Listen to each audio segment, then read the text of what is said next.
I am a 6'2" military veteran. I was a military police officer in the United States Marine Corps, and I have a pet cat. I don't even know why I got a cat, but shortly after leaving the Marines, I got Murray.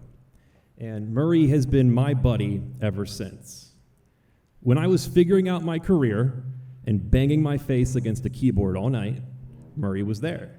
When I drove across the country, Murray was riding shotgun. And when I flew back home, Murray had his own plane ticket.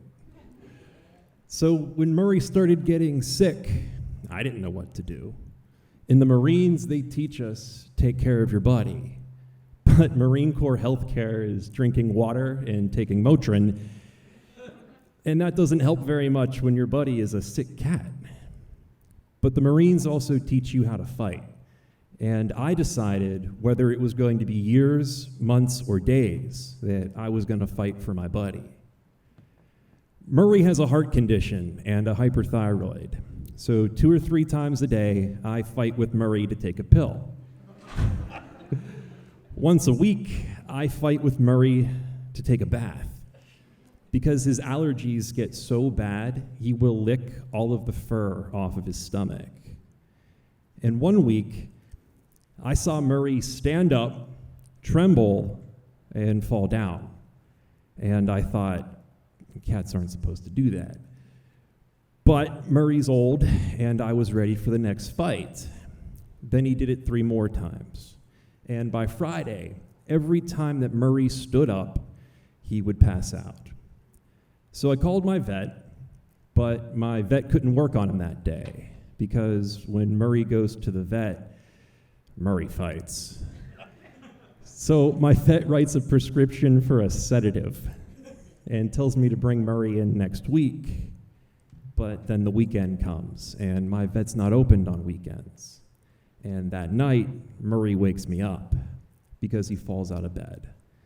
And when I turn the light on, Murray's on the ground, upside down and unconscious. So at 2 o'clock in the morning, I take my buddy to the emergency vet, who can't work on him because Murray fights. And when I tell the emergency vet everything that's wrong with my cat, they look at me and they say, take Murray home, give him what he wants, and make him happy, because I don't think he's going to be here on Monday. And they give me a lot of cat treats and a piece of paper. And the paper is for Laps of Love, a compassionate euthanasia service that comes to your home. So your pet's final moments don't have to be at the vet, scared, confused, and alone. When I look at that piece of paper, I think, Murray fights. And I'm a fighter. So if we're fighting for hours now, we're fighting for hours. And if we're fighting for minutes, we're going to take those too, because at this point, it's really about depriving death of every moment that you can. And I'm going to give my buddy the best death ever. So when we get home, I lay out a buffet of cat treats, and then I clean the entire house, and I mop with his allergy shampoo. And because Murray climbs on things, I figure if he passes out, he's going to fall and get hurt. So I turn my entire house into a pillow and blanket fort. And then I watch Murray struggle and suffer all weekend. And when Monday morning comes, I didn't sleep the night before. I was up all night feeling guilty and thinking of every time I ever got angry, mad, or frustrated at my buddy. And at 7 o'clock in the morning, I sat on my couch and I thought, you're a Marine Corps veteran, you drove across the country, and you built your own career, but you can't help your buddy.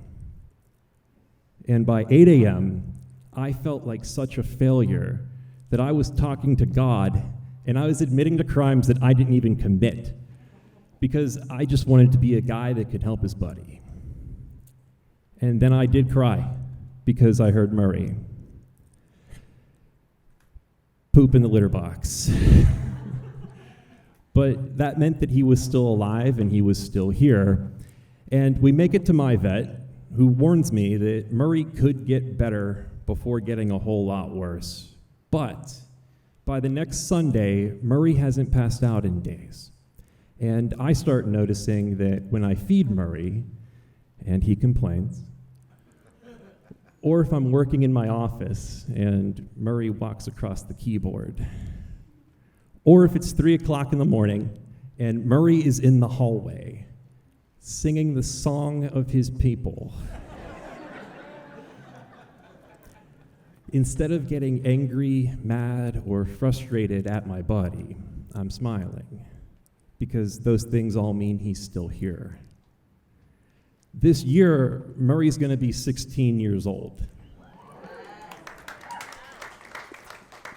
Thank you. It's been 2 years since he started getting sick, and he's still my buddy. Thank you.